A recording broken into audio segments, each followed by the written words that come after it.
checking the temperature on your freezer. The temperature should be 0 to negative 18 degrees Fahrenheit. In order to reach this temperature, your probe needs to stay inside your freezer from 4 to 24 hours to get an accurate reading.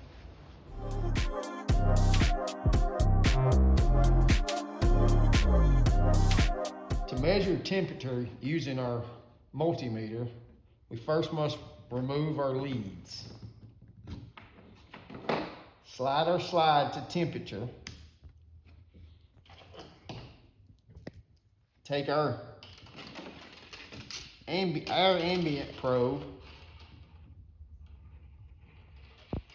plug into our holes, and slide our dial to the Fahrenheit setting. In order to measure our ambient temperature, this probe must not be touching anything inside your freezer or refrigerator.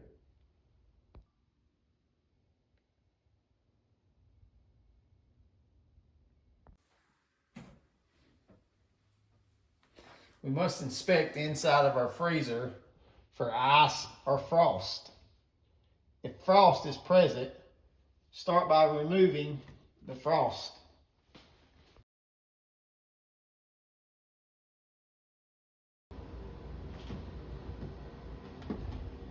If your refrigerator has a defrost board, we can manually put our refrigerator into forced defrost by mashing our light switch 3 times in 5 seconds.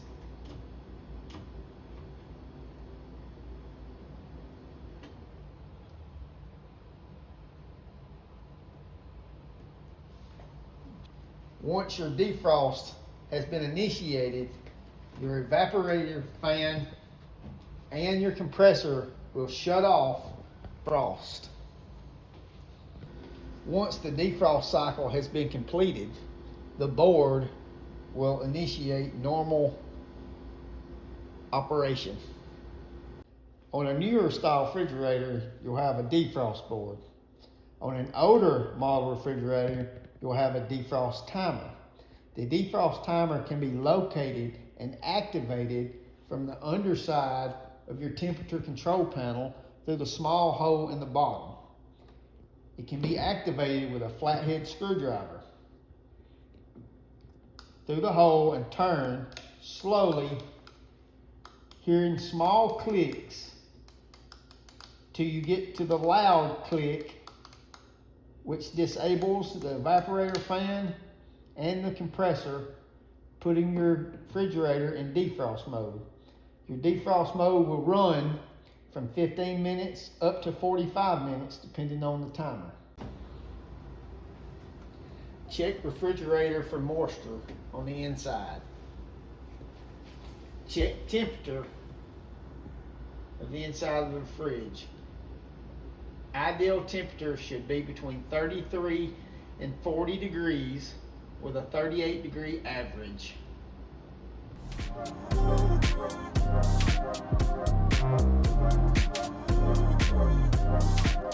To check your evaporator fan, first you need to make sure that your temperature control panel is cut to max to ensure the fan is engaged. To check your evaporator fan, first make sure your refrigerator is not in defrost cycle. Make sure the bottom door is closed. Your evaporator fan should be running.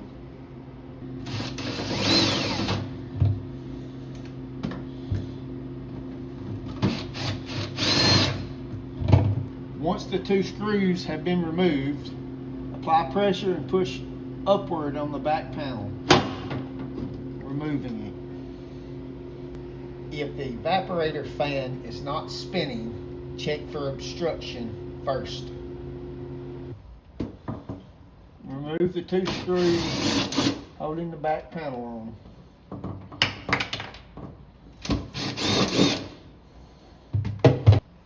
Remove the back panel.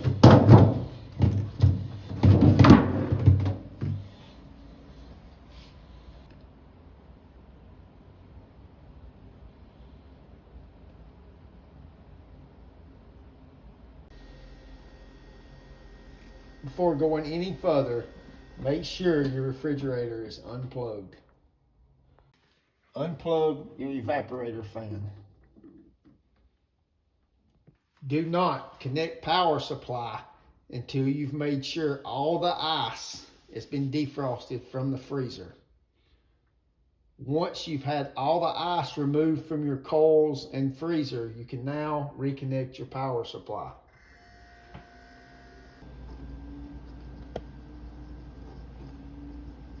To check our plug for power, we'll put our common lead to one side, our power lead to the right side, and check for voltage.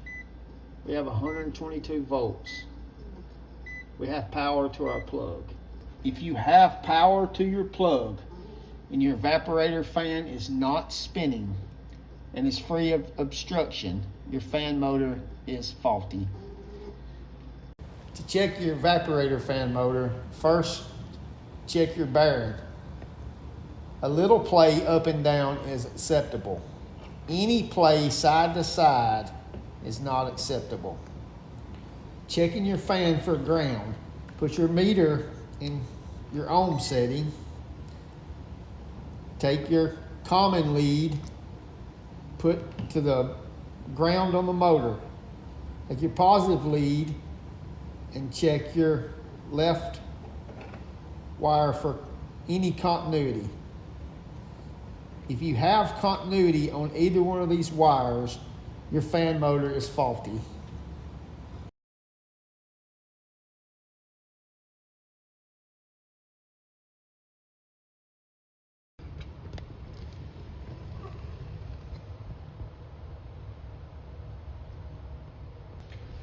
First, make sure your refrigerator is unplugged. To check your start relay and capacitor, take the spring wire and push towards the compressor, unhooking the loop. Wiggle to uninstall from compressor and remove wires. To test our start relay, we must first remove the capacitor. Set it to the side. Take your start relay and turn it over. We will be testing the left and right top two holes for continuity. Using our multimeter, we'll set to our ohm setting. Put one lead on one side and one lead on the other side. You will get a reading. It should be between 3 ohms and 12 ohms maximum.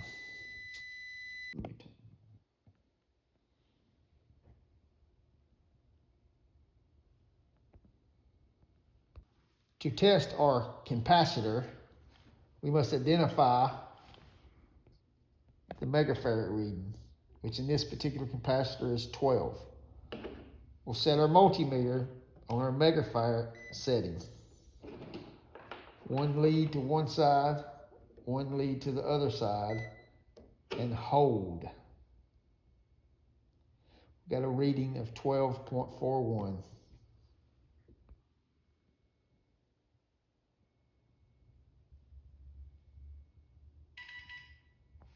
To check our compressor, first we need to remove the start relay and capacitor.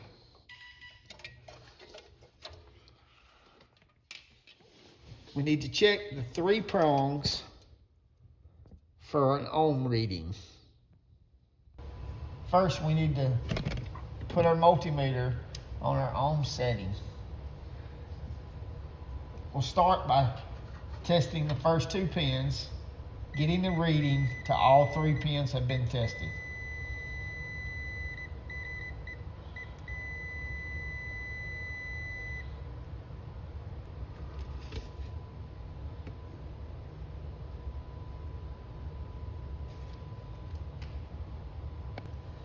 Going to our second connection,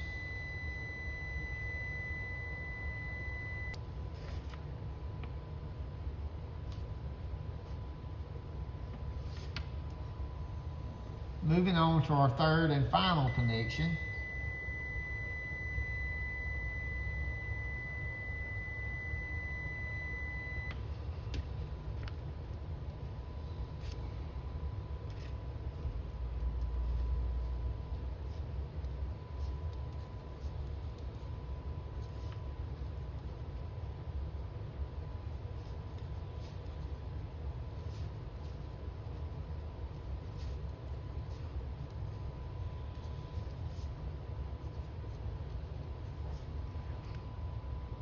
Common to run plus common to start should equal your run to start.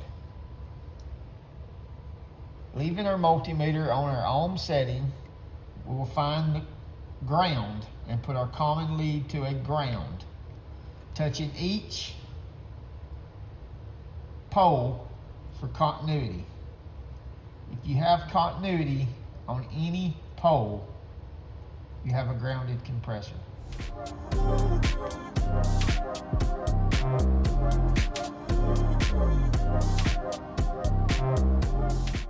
On the newer models that have a defrost board, you will have two defrost sensors.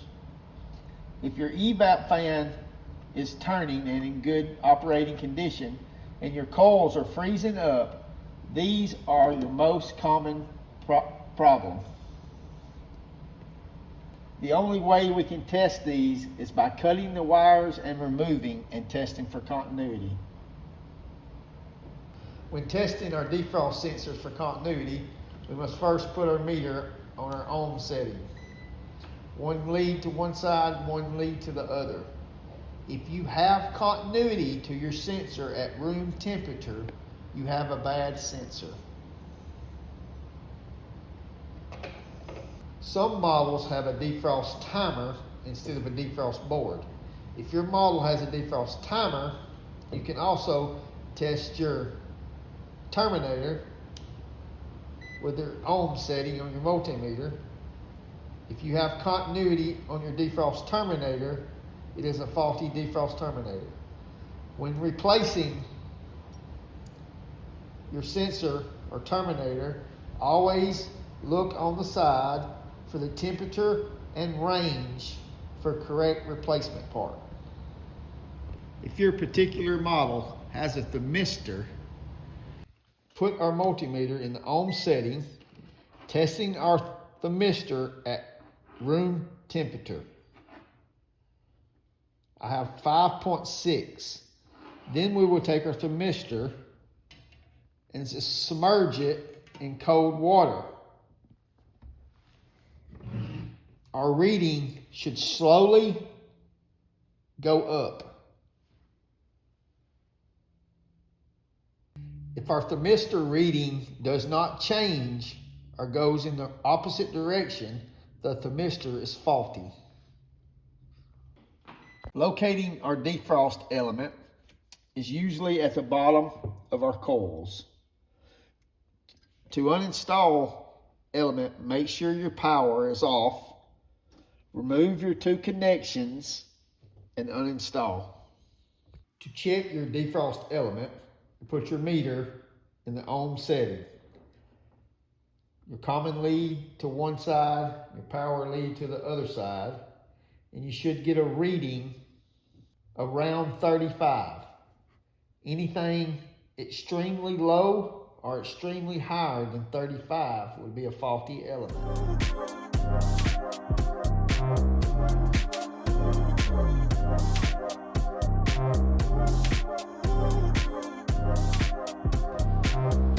To locate the defrost board, we must first remove our temperature control panel. Unplugging my plug and removing my box, opening my box will reveal the defrost board. Inspect the defrost board for damage, front side and rear side. After verifying we have no damage to our board, we will use our multimeter in the ohm setting to check continuity between the L1 and the CC. Should have continuity.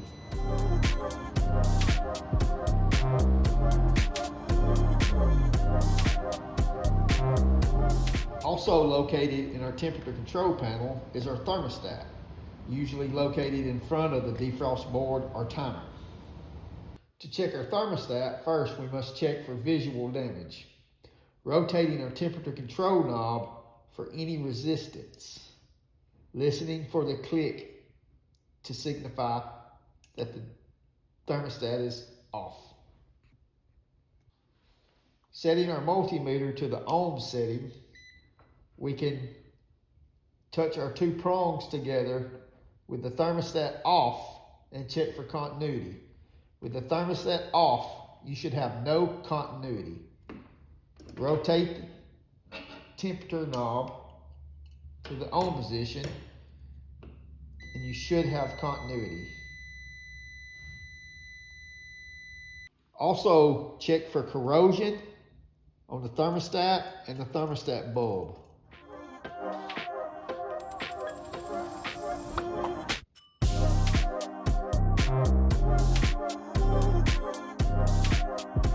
We must visually inspect our freezer and refrigerator gasket for debris or damage causing gasket not to seal. It is very common for the bottom gasket to be damaged due to food debris left on the bottom of the refrigerator.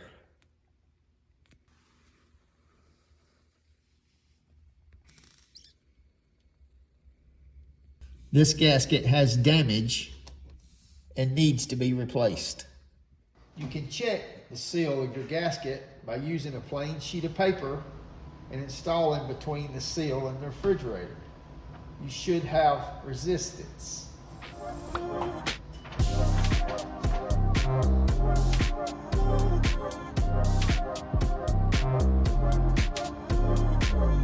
Locating our condensation fan, looking at the back of our refrigerator on the bottom right hand side. Check shroud and fan for debris and make sure the fan blades are spinning without obstruction. Testing our condensation fan using our multimeter, we'll put it in our ohm setting. Our common lead will go to the ground on the motor. Our positive lead will check for continuity on both power prongs. If you have continuity, your motor is bad. Just like on the EVAP fan, we want to check our bearing on our drive shaft.